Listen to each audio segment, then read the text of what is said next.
Hello student, आज का अपना टॉपिक रहेगा रेस्पिरेटरी सिस्टम इन लेबियो। ऑस्टियोथिसिस के अंदर जो टाइप स्टडी हमें करनी है वो लेबियो रोहिटा की करनी है, और उसका जो रेस्पिरेटरी सिस्टम है वो आज हम डिस्कस करने जा रहे हैं। उसमें क्या होता है, रेस्पिरेटरी सिस्टम जो लेबियो का है उसमें रेस्पिरेटरी ऑर्गन रहेगा आपका गिल्स, और एक होगा उसके अंदर रेस्पिरेटरी ट्रैक। रेस्पिरेटरी ट्रैक का मीनिंग क्या होता है, जिस पाथवे से आप रेस्पिरेशन कंप्लीट करते हो या पर्टिकुलर ऑर्गेनिज्म कौन से पर्टिकुलर एक ट्रैक से अपना रेस्पिरेशन जो है वो कंप्लीट करता है। गिल्स पर्टिकुलर क्या हुए, उसके ऑर्गन हुए। आप रेस्पिरेटरी ट्रैक की अगर बात करें इन लेबियो रोहिता, तो वो डिफरेंट पार्ट में कंप्लीट हुआ करता है, like mouth, buccal cavity, pharynx, gill slits and branchial chamber और ब्रैंकियल अपर्चर। ये डिफरेंट जो है वो एक तरह से ऑर्गन हैं किसके, रेस्पिरेटरी ट्रैक के, या हम बोल सकते हैं कि ये अलग अलग से चैम्बर हैं जिसके थ्रू होता हुआ रेस्पिरेशन जो है कंप्लीट हुआ करता है इन लेबियो रोहिटा। सबसे पहले हम माउथ का डिस्कस करेंगे, माउथ के बारे में जिक्र करेंगे। माउथ क्या है, देखिए गिल स्लिट से अगर रेस्पिरेशन हो रहा है, तो रेस्पिरेशन थ्रू गिल स्लिट्स, तो डेफिनेटली वाटर से होगा। अगर एक्सटर्नल गिल स्लिट्स प्रेजेंट हैं, डायरेक्ट टिप करते हैं वाटर के अंदर, तो डायरेक्ट वहाँ से पानी लिया जा सकता है, वहाँ से रेस्पिरेशन के लिए डिजोल ऑक्सीजन ली जा सकती हैं। लेकिन जब डेवलप ऑर्गेनिज्म हैं जिनके जो एक ट्रैक हुआ करता है पर्टिकुलर रेस्पिरेशन का, उनमें एक ओपनिंग होगी, या हम बोल सकते हैं कि एंट्री पॉइंट होगा वाटर का, जिसको माउथ बोला जाता है। उसके बाद वाटर कहाँ चला जाएगा, बक्कल कैविटी के पास चला जाएगा। तो सेकंड जो अपना पॉइंट रहेगा वो क्या होगा, buccal cavity. Buccal cavity water को माउथ से लेगा और कहाँ, किसकी ओर ट्रांसफ़र कर देगा, फेरिंग्स रीजन की ओर, फेरिंग्स की ओर ट्रांसफ़र कर देगा। तो हम एक तरह से बोल सकते हैं कि जो इंटरनल माउथ की जो इंटरनल स्ट्रक्चर हुआ करती हैं, the structure which are joint with pharynx and mouth, जो बीच का जो एरिया है उसको बक्कल कैविटी बोला जाता है, वो भी इन्वॉल्व हुआ करता है किसके अंदर, रेस्पिरेशन के अंदर। और उसके पास क्या होंगे, वाल प्रेजेंट होंगे, क्योंकि देखिए ये एक ट्रैकियल पार्ट है, ट्रैकियल जो मोमेंट है वो है। अब इसमें फॉर एग्जांपल वाटर माउथ के अंदर जाता है, माउथ की ओपनिंग होगी, वाटर अंदर जाएगा, बक्कल कैविटी के पास पहुंच जाएगा। उसके बाद क्या होगा, उसके बाद जो है वाटर वाल क्लोज होंगे तो प्रेशर क्रिएट होगा और वाटर किसकी ओर मूव कर जाएगा, अंदर की ओर मूव कर जाएगा। उसके बाद नेक्स्ट जो पॉइंट है वो क्या है, फेरिंग्स एक फ्लैट वाइड लेटरल पोजीशन हुआ करती है, और जो आपके गिल स्लिट्स हुआ करते हैं, जो आपके गिल्स हुआ करते हैं, वो भी क्या है, फेरिंग्स रीजन के अंदर ही प्रेजेंट हुआ करते हैं। तो ओवरऑल जो रेस्पिरेशन होना होगा वो कहाँ पे होगा, आपके गिल्स के पास होगा।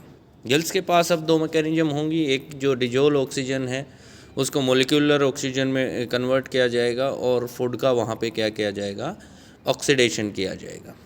फिर उसके बाद ओप्रिकुलर अपर्चर, गिल स्लिट्स के जो each side of gill slits एक ओपनिंग होगी, ठीक है, एक ओपनिंग होगी चैम्बर्ड फॉर्म के अंदर, जिसको ओप्रिकुलर अपर्चर बोला जाता है या ब्रैंकियल चैम्बर बोला जाता है उसको। वहाँ से वाटर जो है वो बाहर निकल जाएगा। अब ऐसा तो है नहीं कि सारा का सारा वाटर कंज्यूम किया जाएगा, जो भी माउथ से लिया गया है वो सारा वाटर तो आपके रेस्पिरेटरी सिस्टम में या रेस्पिरेशन में कंज्यूम नहीं होगा। वो क्या होगा कि वो बाहर की ओर निकल जाएगा थ्रू द ओप्रिकुलम, ठीक है। गिल स्लिट्स की अगर मैं बात करूँ तो वो 4 पेयर के अंदर प्रेजेंट हुआ करते हैं, होलो ब्रांचेस गिल्स जो हैं वो इनके अंदर प्रेजेंट हुआ करते हैं, और इंटरब्रैंकियल सेप्टम जो है वो भी इनके अंदर डेवलप फॉर्म के अंदर हुआ करता है। उसके बाद मैकेनिज्म जो है वो कैसे क्या लिखना है, मैकेनिज्म को हम कैसे एक्सप्लेन करेंगे। देखिए ये 4 पॉइंट पहले तो लिखने हैं किस किस के, रेस्पिरेटरी ट्रैक के हम 4 पॉइंट लिखेंगे, mouth, buccal cavity, pharynx, opercular aperture. उसके बाद जो सेकंड पोजीशन आपकी आती है, रेस्पिरेटरी सिस्टम 2 पार्ट में कंसिस्ट होगा, एक रेस्पिरेटरी ट्रैक होगा, दूसरा रेस्पिरेटरी ऑर्गन होगा। तो रेस्पिरेटरी अगर ऑर्गन की बात करें तो वो इसमें क्या होगा, गिल्स प्रेजेंट होंगे, गिल्स होंगे रेस्पिरेटरी, वो कितने 4 पेयर के अंदर जो है वो गिल्स प्रेजेंट हुआ करते हैं, ठीक है। और वेल डेवलप्ड फॉर्म के अंदर हुआ करते हैं, और रेस्पिरेशन जो है गिल स्लिट्स के थ्रू ही होगा। एफरेंट ब्रेंकियल आर्टरी जो है वो सप्लाई करेंगे deoxygenated blood to the gills, and efferent EFFERENT efferent branchial artery जो है वो कलेक्ट करेंगी ऑक्सीजनेटेड ब्लड को। तो एक ये डिफरेंस भी हमें याद रखना है कि इसमें जो 2 टाइप की आर्टरीज प्रेजेंट हुआ करती हैं, ब्रेंकियल आर्टरीज, जो कि आपके गिल स्लिट्स के साथ या फिर पर्टिकुलर हम बोलें कि लेबियो के जो है गिल स्लिट्स के साथ अटैच हुआ करती हैं। उसमें एक तो होती है एफरेंट आर्टरीज, ठीक है, एफरेंट ब्रेंकियल आर्टरीज, जो कि सप्लाई करती हैं डीऑक्सीजनेटेड ब्लड को टू गिल्स, एंड इफरेंट जो ब्रेंकियल आर्टरी हैं वो कलेक्ट करती हैं ऑक्सीजनेटेड ब्लड को। क्लियर। अब उसके बाद क्या है, मैकेनिज्म ऑफ ब्रीदिंग। ये जो ब्रीदिंग मैकेनिज्म है ये भी एक तरह से किसका पार्ट है, ये भी एक तरह से आपके रेस्पिरेशन का ही पार्ट है। रेस्पिरेशन उसी को बोला जाता है, सिंपल सी डेफिनेशन है कि oxidation of food plus breathing. तो ब्रीदिंग कैसे हुआ करती है इनके अंदर, एक इनफ्लो ऑफ वाटर होता है, इट मीन्स वाटर पहले बॉडी के अंदर जाया करता है, ब्रेंकियल चैम्बर के अंदर जाएगा, और जो माउथ रीजन से जब ओप्रिकुलम का जो पार्ट होता है, या हम एक तरह से बक्कल पार्ट बोलें, उसके अंदर वाटर जाएगा तो वो उसको एनलार्ज कर देगा। जब भी कोई मॉलिक्यूल, वाटर मॉलिक्यूल माउथ के थ्रू और जब बक्कल कैविटी की ओर चला जाएगा तो वो साइज जो है वो उसकी एक्सटेंड होगी। क्यों? क्योंकि अंदर से वाल क्या है, क्लोज हैं। अब एक्सटेंड होगी, फिर उसके बाद क्या होगा कि आपका जो माउथ है वो क्लोज हो जाएगा। माउथ जैसे ही क्लोज होगा वहाँ प्रेशर क्रिएट होगा, प्रेशर क्रिएट होगा तो वो सारा का सारा किस गिल स्लिट्स की ओर चला जाएगा, फेरिंग्स रीजन में चला, प्रेशर से वो किस में चला जाएगा, फेरिंग्स रीजन के अंदर, जो कि डायग्राम में आपके दिखा भी रखा है। अब जैसे ही वो अंदर चला जाएगा सारा का सारा वाटर फेरिंग्स रीजन से होता हुआ जब गिल स्लिट्स के पास जाएगा, गिल स्लिट से ओप्रिकुलम के थ्रू बाहर निकल जाएगा। बाहर निकलने के बाद जो बक्कल कैविटी का जो एरिया है, जो माउथ रीजन के अगेंस्ट और फेरिंग्स का जो एरिया है वो क्या हो जाएगा, फिर से नॉर्मल पोजीशन में आ जाएगा, ठीक है। अब इसमें क्या हुआ, जब ये इस प्रोसेस को बोलेंगे एक्सपायरेशन।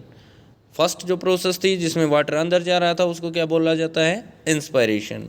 इट मीन्स ये ब्रीदिंग की 2 प्रोसेस होती हैं। इंस्पायरेशन मतलब अंदर की ओर जाना, ऑक्सीजन का एक्सपायरेशन मतलब बाहर की ओर आना, ठीक है। तो ये आपका रहेगा ओवरऑल क्या, respiratory system in labio. Thank you.